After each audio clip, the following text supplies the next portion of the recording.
السلام علیکم ورحمۃ اللہ وبرکاتہ۔ رفع یدین کا مسئلہ غیر مقلد ایک فتنہ بنا کے لوگوں کو گمراہ کرتے ہیں۔ اگر بندہ ہوش سے کام لے تو غیر مقلد کا نام ہی کتنا خطرناک ہے۔ غیر مقلد کا مطلب یہ ہے جو کسی کی تقلید نہ کرے، کسی کے پیچھے نہ چلے۔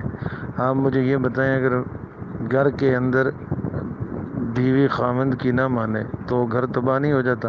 شاگرد اگر استاد کی نہ سنے تو وہ کبھی مقام اور درجہ اور علم پا سکتا ہے؟ مرید اگر پیر کے پیچھے نہ چلے تو کیا وہ بھی کسی زمانے میں پیر بن سکتا ہے؟ اسی طرح اگر ملازم اپنے آقا کی نہ مانے تو کیا وہ ملازمت میں رہ کے تنخواہ حاصل کر سکتا ہے؟ اور اگر رعایا اپنے حاکم کی نہ مانے تو کیا وہ ملک کامیاب ہو سکتا ہے؟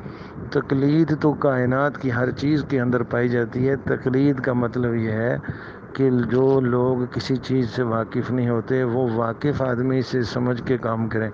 جیسے روڈ کے اوپر چلتی گاڑیاں سرخ سبز بتی کی تقلید کرتی ہیں۔ جب سرخ بتی چلتی ہے تو گاڑیاں رک جاتی ہیں، جب سبز بتی جلتی ہے تو گاڑیاں چل جاتی ہیں۔ اب اگر یہ گاڑیاں سرخ اور سبز بتی کا فرق نہ کریں تو ایک چوک کے اوپر کئی ساری گاڑیوں کا ہر وقت ٹکراؤ ہوتا رہے، اس لیے کہ ان کو تمیز نہیں ہے کہ رکنا کب ہے اور چلنا کب ہے۔ تو تقلید نام ہے بڑوں کی مان کر چلنے کا۔ صحابہ کرام میں کوئی ایسا تھا جو رسول پاک صلی اللہ علیہ وسلم کی نہ مانے؟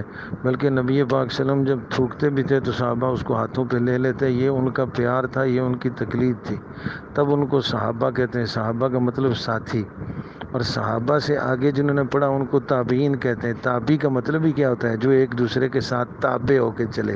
جو کچھ صحابہ نے جس طرح حضور پاک صلی اللہ علیہ وسلم سے پڑھا سنا تھا، تابعین نے اسی طرح لے لیا تو ان کو تابعی کہا گیا، اور تبع تابعین نے تابعین سے اسی طرح لیا تو ان کو تبع تابعی کہا گیا۔ اس لیے یہ تین زمانے کے لوگ ایک دوسرے کے ساتھ پوری عزت کے ساتھ چلتے تھے، لیے ان کو خیر القرون کہا اور ان زمانوں کو اچھا زمانہ کہا گیا۔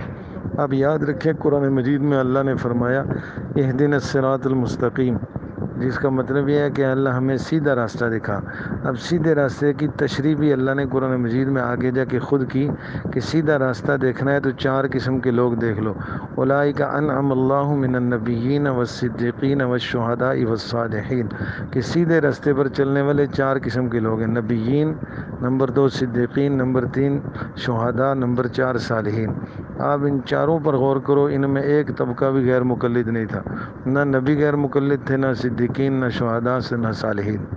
تو اس لیے میں آپ سے عرض کروں کہ آپ ان جاہل لوگوں کی باتیں سن کے اپنے دین اور ایمان کو خراب کرنے کی کوشش نہ کریں۔ یاد رکھیں، دنیا بھر کے جتنے نیک بزرگ ہوئے ہیں، مشائخ ہوئے ہیں، سب کسی نہ کسی کے مقلد تھے۔ غیر مقلد ہونا جہالت ہے۔ بکری کا بچہ ادھر ہی جاتا ہے جدھر اس کی بکری جاتی ہے جس کا وہ دودھ پیتا ہے، اور چھوٹا بچہ ادھر ہی جاتا ہے جس کا وہ بچہ ہوتا ہے۔ کائنات میں ہر ایک چیز دوسرے کی تقلید کرتی ہے، یاد رکھنا۔ اب آپ کو پتہ ہے کہ جو لوگ کام کرتے ہیں، پائپ فٹ کرتے ہیں، تو جو چیز جتنے انچی کی ہوتی ہے وہ اتنے انچی پر ہی لگتی ہے، اسی کی نشانی کو تقلید کہتے ہیں، سانچہ کہتے ہیں۔ جو جتنا سانچہ ہوتا ہے، جو سانچے کے برابر نہیں ہوتا وہ وہاں فٹ نہیں ہوتا۔ پھر آپ دیکھیں، ننگے سر کر کے نماز پڑھنا اور اس کو کہنا کہ ہم حدیث پر عمل کرتے ہیں، جہالت ہے۔ رسول اللہ صلی اللہ علیہ وسلم نے ایک دفعہ بھی سر ننگا نہیں کیا۔ اب دیکھیں، آپ سوچ لیں، اگر آپ نے گھر کے اندر کوئی چیز کسی برتن میں ڈالی ہو، وہ دودھ ہو تب بھی آپ ڈھکیں گے، وہ چائے ہو تب بھی آپ ڈھکیں گے، وہ شہد ہو تب بھی آپ ڈھکیں گے۔ کبھی خالی برتن آپ نے ڈھکا ہے؟ ڈھکا ہمیشہ وہی جاتا ہے جس کے اندر کوئی چیز ہو۔